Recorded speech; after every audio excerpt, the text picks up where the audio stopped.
Welcome back to episode 2 of Rules of the Courts, a student run podcast published by the UIS Observer that talks about collegiate sports, collegiate sport law, and other news related to that.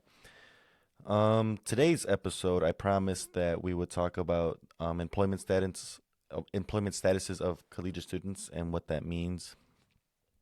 But I kind of wanted to start today with a Prairie Star update, moving that from the back to the front of the episode in comparison to what we did last week. So, Prairie Star update. I wasn't able to make it until like right before halftime of the men's game to watch the games that happened yesterday against William Jewell. And, that's just because I had homework to do. I am a student. I found out that I had a 2-page paper to write that was due Tuesday. It's Friday. So I was reading a pretty long, he called it an article. This was like a book. I had to read that, and I got to write about whatever it was about. If you ask me to explain it to you, I'm sorry. I'm not going to be able to. But when I did make, I saw some good basketball, some fun basketball, and a little bit of frustration that I kind of wanted to get off my chest. But first, we'll start with the women's team. I wasn't able to see their game, but man, they trounced William Jewell Cardinals in an 85-65 victory. A 14-1 point run in favor of the Stars in the second quarter built to a 17-point lead, which only shrunk to a 7-point lead at one point, and that led through the rest of the game.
The game summary on the UIS website reported that the Stars had the lead in the game for 38 minutes and 24 seconds of the game. It's a 40-minute game. So I mean that was a pretty dominant performance by the women's team, and it was highlighted by Michaela Gibbons dropping 23, Jasenia Lawson putting up 18 points, and the team as a whole shooting for 48% from the field, 35% from the 3-point line, and 58% from the free throw line. This brings the Stars to an 11-9 overall record and a 9-5 record in GLVC play, putting the Stars in the position to compete for the conference tournament berth. After that, the Stars will be taking on the Rockhurst Hawks this Saturday at the track at 1 p.m., which is also Women's Sports Day. So I hope we see a lot of turnout for that. I know I'll be there. Should be a lot of fun. Should be some more good basketball. And before I get into the men's game, I said I showed up like right before the half, and at halftime they did like a whole display or like a I don't know like a I don't want to say they displayed them, but like they had all the student athletes that range within specific GPA GPA brackets, and there's a lot of athletes, a lot of people I knew, a lot of great athletes on different teams from ranging GPA accolades, I should say. Yeah, there's a lot of nerds playing sports at UIS. It's a good way to put it, I think. No, I'm just kidding. There are good people. And yeah, I want to say at the end it was the graduating classes that came out, and yeah, we got to see a lot of good professors too. Professors helped walk students out, professors and faculty, and it was good to see the different athletes and who they related with the most. You know, some of them it was a professor, some of them it was a faculty member, some of them it was someone they interned with here at UIS or worked with as a GA or something like that. Or yeah, even people like their coaches would walk them out too and help cheer them on in their academic accomplishments. So great on them. Great job, Stars. We're a bunch of geniuses. All right, on to the men's game. The guys had a thriller against William Jewell last night, an 86-82 game that saw Max rebound from his last performance, and last night he dropped 25 points on the Cardinal Jewels heads, or William Jewell's heads. They're the Cardinals. He also shot 5 from 9 from three, which was great for Maxi, but I feel like this unrealistically put in the head of the team to just go up and chuck up threes late in the game. I think that's what made it really close at the end. Um, I was there with my friend Chris, and we sat there. We were talking about the game. We both were kind of like voicing our frustrations with how we were. I talk like I was playing. How the guys were kind of just looking at the perimeter in any high pressure situation, and we were sitting there like, man, I wouldn't be surprised to see that our 3-point shooting not being, our 3-point shooting percentage for the game not really justifying that. And we were pretty much adamant that yeah, we were beating him up in the paint. We knew that. We were beating up William Jewell in the paint. And we were pretty adamant that we definitely had the majority of our points coming from the paint. While, we didn't have the live stats in front of us at the time, I looked at it later today, and yeah, we had 52 points come from the paint. That's like 60% of the points of the game. And, we have guys like Isaiah and Jack absolutely bodying everybody. Every big the Cardinals could put on them, they put up 52 points on them. Not them two specifically, but, we were able to maneuver the ball in the paint and get it in the basket. But, I think overall it was a good team win. Khalil, Jacob, Jordan, and Isaiah all scored double digits in that game, aside from Maxi. Like we said, big game from him, and realistically, it shouldn't have been that close. And I think a majority of the guys know that on the team. And I hope, it brings more comfortable wins. We like to see thrillers and, close games like that. But when I was looking at the William Jewell bench, I didn't really see anyone that scared me in terms of, being a big-time baller and, like, posing a threat. We should have ran away with that one pretty convincingly. But this brings the guys to a 15-7 record with an 8-4 record in GLVC play. So next, the guys will also be playing this Saturday at the track at 3:30 p.m. against the Rockhurst Hawks.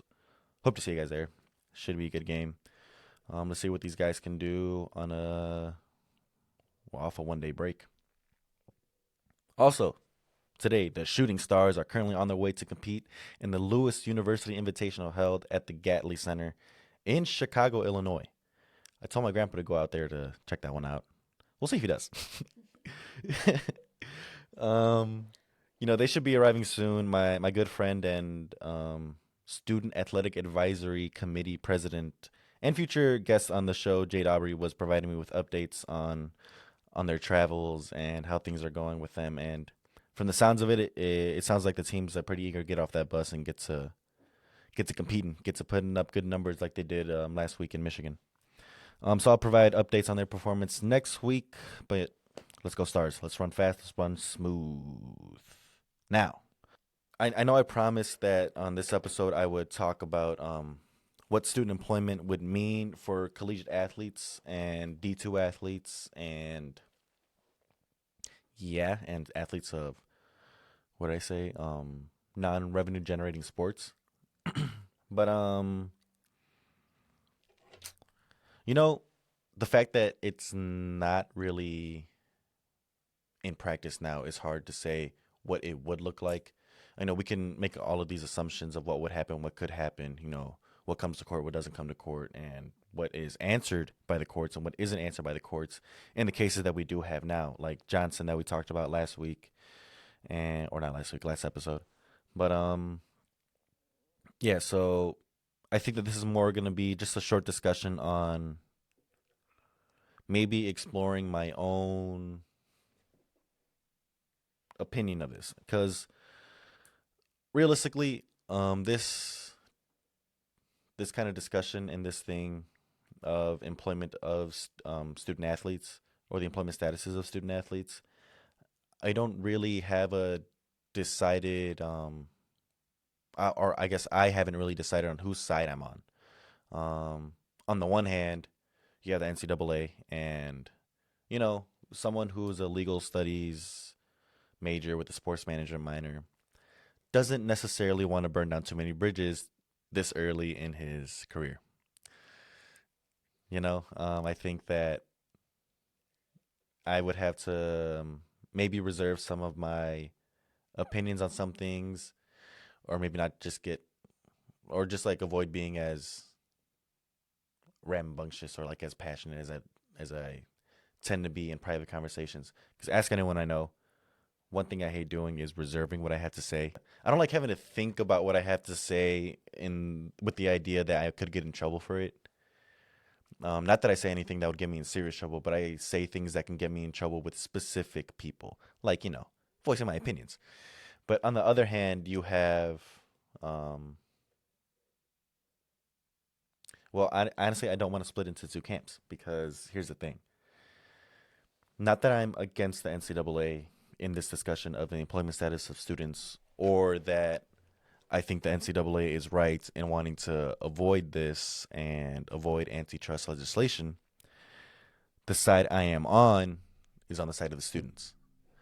That's kind of my allegiance, is with the students and with the student athletes, and ensuring that in gaining the title of a student athlete, which is a title created by the NCAA that goes hand in hand with that term amateurism that we talked about last week, and that gets thrown around quite frequently by the NCAA, in their, I guess, in their scramble to protect, or I guess in their scramble to argue that student athletes shouldn't be employees. Um, I just think that student athletes really should be getting everything that is promised in gaining the title student athlete. And when I know money isn't necessarily promised, but when you talk about protecting amateurism and saying that these kids do it for the love of the sport and this and that and this that, from an organization that is reportedly a nonprofit organization, to have profited from almost day one, and the NCAA. Okay, I'm saying this as almost certified fact, but the NCAA has never been a purely amateur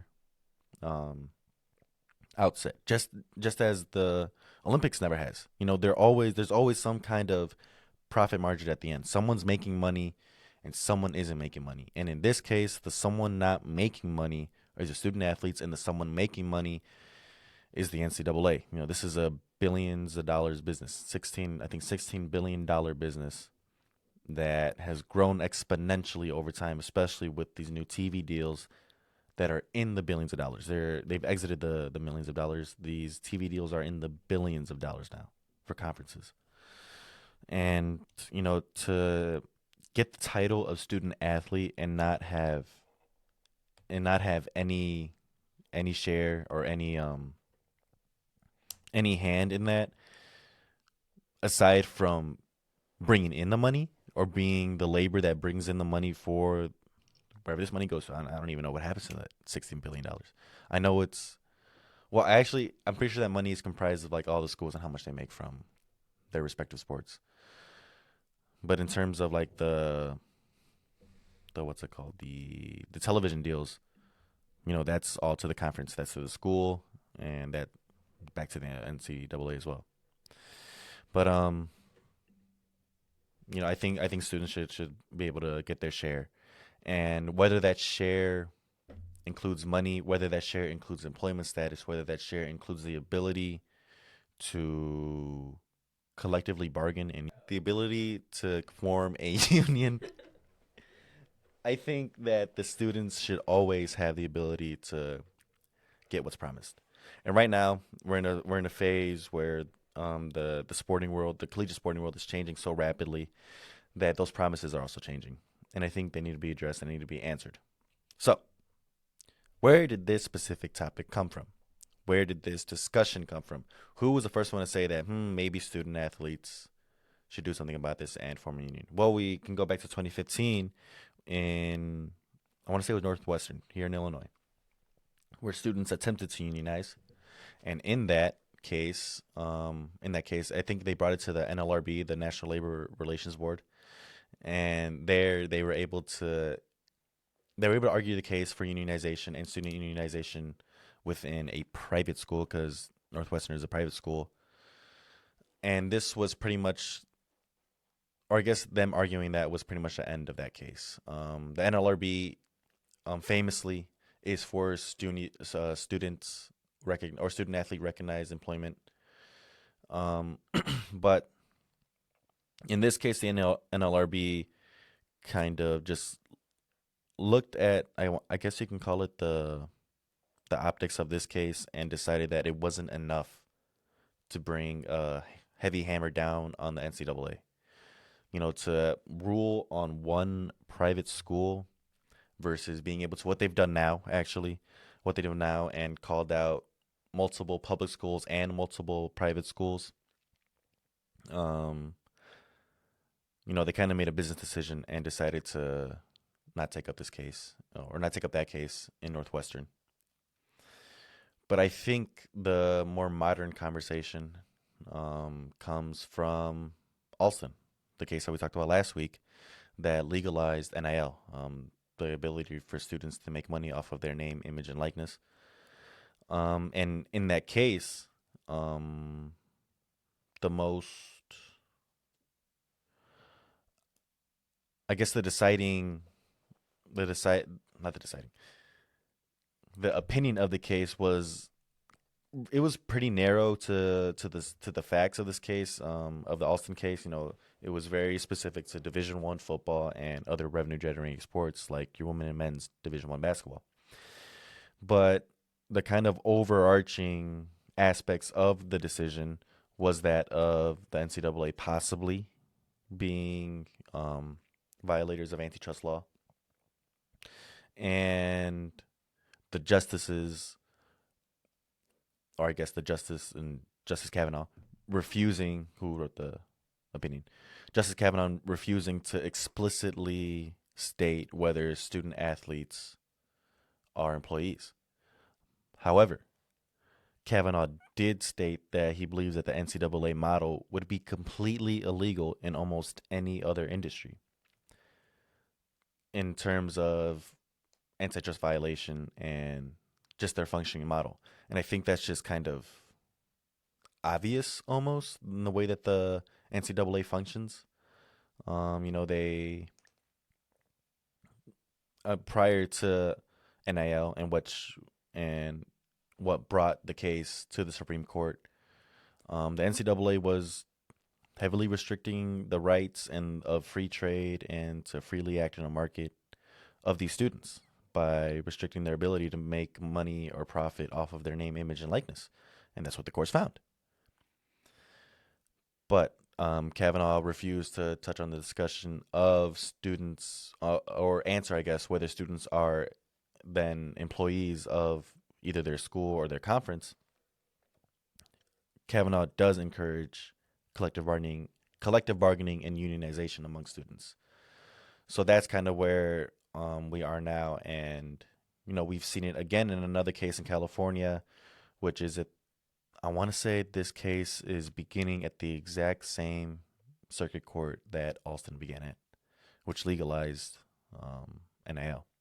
So you know, student unionization kind of is looks like it'll be the leading way towards student athlete employees statuses being the reality. But I guess kind of here now that we know where it comes from, I wanted to just answer a few questions that I found in looking up, why, yeah, I guess why, or the reasons. Some, I won't say like specifically the NCAA, but like there are proponents and opponents to the discussion on in many areas. But why some people don't want student athletes to be classified as employees.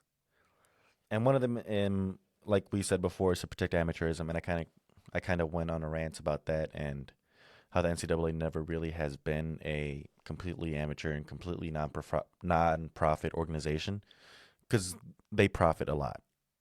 The schools profit a lot. Ohio State football is not, you know, it's not there to not make money. They're not gonna, not make money for their schools. Like, Alabama football is never gonna be at a deficit. Michigan's never gonna be at a deficit because of how much money that these schools bring in. So yeah, I think it's to argue and die on the amateurism hill for me kind of is a really bad scapegoat for the NCAA to use in light of how much money they make and how things run. A lot of people also will argue that in classifying student athletes as employees, we run the risk of drowning out schools that one lose money on sports or don't make money on sports and other non-revenue generating sports. So, like your women at a lot of women athletics, a lot of D2 athletics, and almost every D3 athletics program. So, I mean, to me, this kind of is not that it's a slippery slope, but it's a slope. Like you can slip and fall because declaring someone an athlete, there is Supreme Court precedent on declaring employmentship of non-for-profit employees, of volunteer, of people that volunteer, of things like that. There's the profit margins of an organization and the profit margins of these organizations, or like anything that has to do with that has nothing to do with the ability to classify people that are being asked to do things or asked to work in some form of labor fashion being classified as employees of an organization. And then, even with that, it's hard to really fully determine how much money is being lost and how much money is actually being spent because in a lot of athletics revenue numbers, there are things that aren't counted as such as boosts to funding, alumni relations, admissions efforts, and negotiations of the media, broadcasting, and licensing contracts. These are all things that are left out that could bring in a lot more money that we just aren't privy of. So, that's not to completely dismiss, like, where UIS is specifically one of those schools that comes to mind when you talk about, employment statuses of students and not being able to properly compensate them. Um, one, they would have to comply to the minimum wage of the state. So they would have to comply to the minimum wage of Illinois, which is what, $14 an hour, and then it's increasing to 20 until it hits 20 now. I know it's something like that. I know the minimum wage increases each year until we reach a certain number because that was some bill that was signed a while ago. But you know, it's a that's something that still definitely needs to be explored and talk about is the effects on schools that don't make money off of sports or on sports programs that don't make a lot of money and what that would happen to schools like ours. Um, I think what? So next year it'll stop at 15. Living off of $15.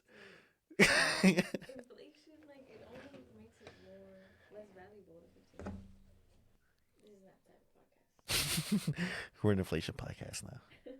No. But moving on to the last point that I looked at, and the last point was kind of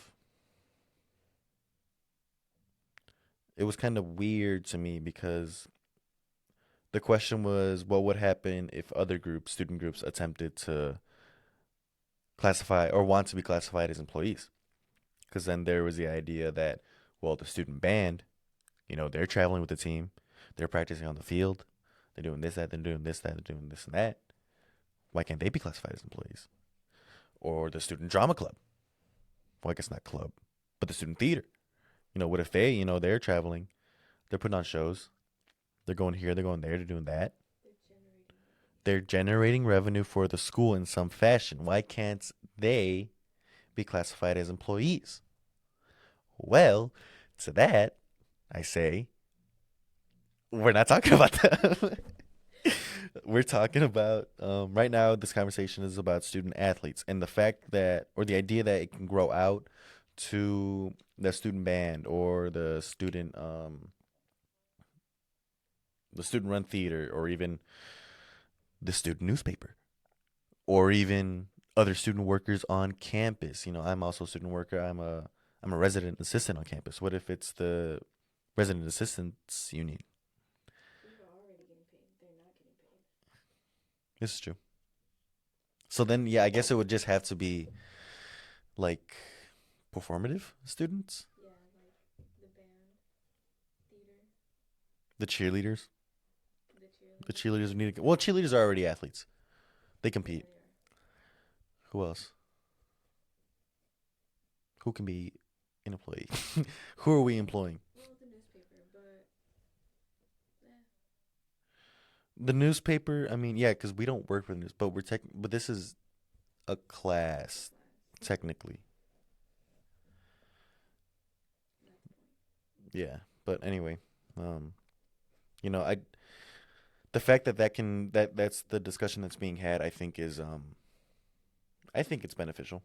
I think it's healthy in the changing environment, in the changing markets that we have, to get these students compensated.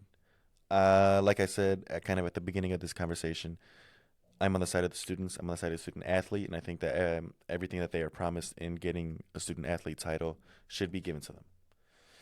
And with that, I think that that should be the case for all students. I think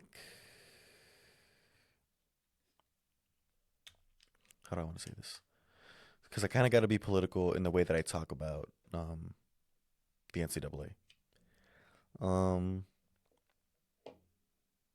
NCAA has always, like I said, it's always been a for-profit business, and I think that the way they've been able to get all this money and never had the pressure to share it with the students or the athletes to help generate that money is kind of fishy. It raises a lot of red flags about the way that the organization is run. And at the end of the day, I'm in the camp of protecting or removing the power from the big and powerful and spreading it amongst, those who haven't been able to reap the benefits. And that's unfortunate because we can look now to how they're trying to get back that power, or they're trying to get back that what they've lost from this massive organization. And look to California. There's another case in California that just popped in my head where former graduates of, I think it's UCLA or somewhere in some college in California, they're arguing that if this is an antitrust violation, if saying that students can't sell their name, image, and likeness in, or saying that the NCAA not allowing students to sell their name, image, and likeness for profit is some form of antitrust violation, then I speaking as the person that brought this case against UCLA. I keep saying UCLA, but I'm not sure if it's UCLA. Against this California school, I believe that as a graduate in I think it was 2015, that I should be compensated for lost damages because I was a student. I played for your college. I played for D1. I played D1 football, and we made a lot of money. We were they would have to be a Power 5 conference program.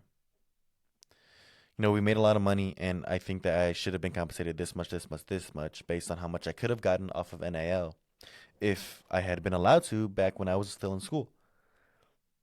So, there are efforts being made to kind of chop down at this. I don't want to say evil giants, but they're definitely not nice. Yeah, that's kind of my take on unemployment statuses of students. It's not that I 100% think that students should be recognized as employees. It's that I don't want the NCAA to continue to profit and exploit these students as much as they had in the past. And if the avenue through taking that power back and giving it back to the students is through giving them collective bargaining agreements, is through allowing them to unionize, and is through qualifying them as employees, then I'm all for that. And with that, thank you for listening. I'll see you guys in the next episode where we'll be talking about something. We'll figure it out probably Thursday. Thank you. Wop, wop, wop, wop.